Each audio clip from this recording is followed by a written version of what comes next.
Are you still asking the child what happened to you? Or are you already asking your child what happened for you? And today I'd like to take you on a road. I'd like to take you on a road of mindset development and how easy and without our awareness we embed some certain things, ideas, concepts, belief systems into human beings, in little children, growing up children, young people, people who listen to us. So, and how much it's up to us what happens in this human being in case of mindset development. So I'll take you on a road. You might already do it a little different, but let's take you down the road how it usually happens to most of us, or happened to us maybe when we think back. And I just would like to say it's not that there's something wrong with it, and it's also not that people wanted to keep us small. It's just that it happened because out of unawareness, and it's time to change this unawareness. So let's start with a little baby. The little baby is born, and very often if something happens, parents tend to ask the little child, oh my God, what happened to you? And with what happened to you, they give a certain kind of impression, because also then something happens, hugging, caring, helping the child. So it is kind of an idea embedded that things happen to us. We can't change them, but there is another person, an outside source, who can help us to regulate it. So this is one of the impressions we get a lot in our process of growing up, of course. The second is that then when we grow into the age of school age also, or even before, depending on what country you're coming from, we have to say, we have been evaluated by a number or a figure or letter sometimes, which is kind of the grading system, the marks we got. So we studied, we did something, and because of what we were able to present at that day, we got a grade, we got a mark, and that defined us to a certain degree.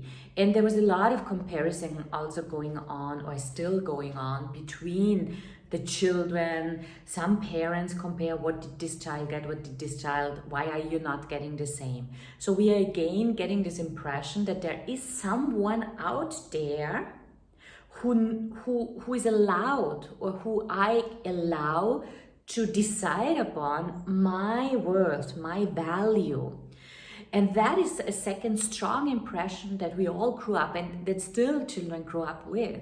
And so in this process, the children grow up. And then there's a third thing, and the third thing is about we all are not so good still, I think, in our approaches of how we react when we make mistakes or errors. So think about it, when there's a mistake happening, isn't there a strange feeling inside of you? Isn't the feeling towards yourself different than when you don't make mistakes, when you make everything right, and it turns out to be good at the end, or you get a good grade, or you get a good result, or someone says, hey, you did a good job. So there is a different kind of feeling inside of us.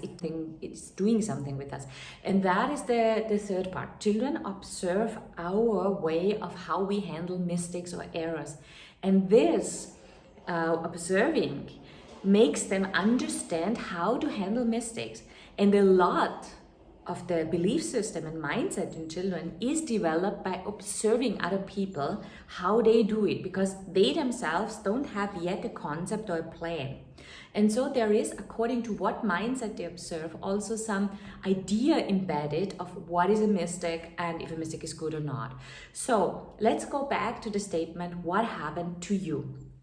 If you address it like this, and if you help children understand it from that viewpoint, it also means that you give yourself a understanding of that you are limited in power, that you have limited abilities, and that you are actually a victim to what happens in the outside world.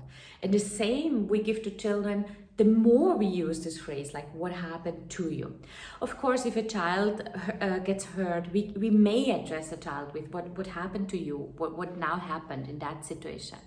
But then, what would change if we start really asking children and creating this idea in children of what happened for you. What have you been able to learn out of this situation because it happened? Because this situation, it brought you somewhere, it taught you something. And the same with errors, with mistakes. What if we are able to help children very neutrally to understand, this error now helps you to understand a topic from a very different level. You can now address situations very differently because you just learned something. You learned something, you didn't just study it. It's not just knowledge. It's not that someone told you, if you do this, then this will happen. If you do this, then this will happen. If you do this, then this will happen. No. What you just did is you developed a certain level of a skill. You actually have a remembrance of what happened. So that is one thing. So you find your way, and from that situation, you can go the next step and decide on how you want to set your next step.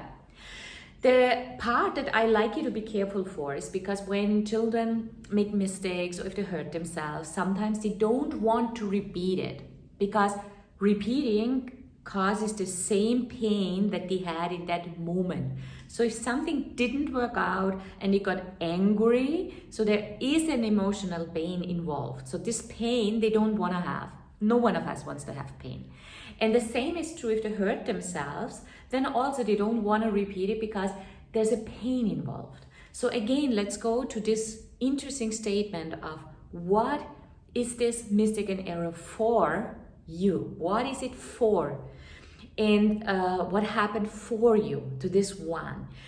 And then it's very much depending on how the adult addresses this situation.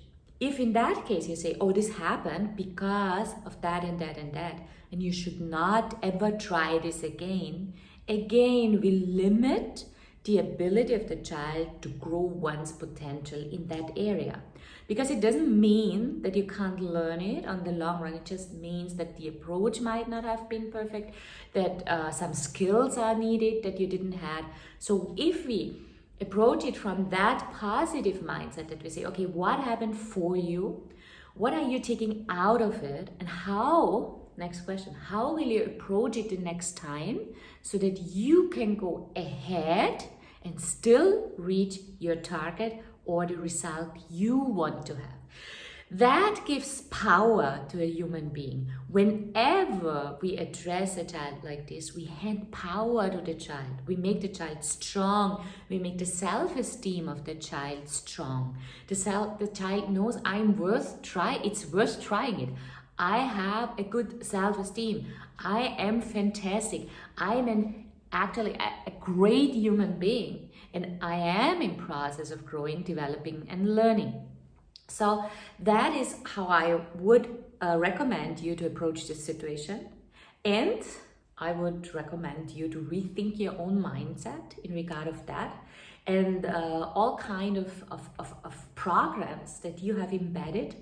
Watch especially what you speak, watch especially what you write down, because that also will help you to understand better what's really happening. So this is one of the points that I would like to bring to you today in regard to the topic on errors, mistakes, and our way of how we can be empowering or limiting to the children around us as educators as well as parents. Did you like this video? My name is Marion Hopfgartner. I'm an educationalist and author of 7 books. I'm the founder of TLI Pedagogics and the CEO of a preschool chain. My wish is to bring to parents and to teachers a powerful tool which they can use to help children to develop to the utmost grade. If you like this video, don't forget to subscribe to the channel. Don't forget to click the notification bell so you get informed when other videos are uploaded. And also you might share it with friends, with educators, teachers, and parents around where you think that they might like this kind of thought processing. It's not that I tell you what is right or wrong. What I do is I just would like to bring ideas into your mind. I like to fill you up with possible ideas of what and how you can do to approach your child in a certain way, and thereby also help them to become autonomous, strong, independent human beings and be able to live with all that surrounding in this life. So stay tuned, more to come, and I'll see you soon.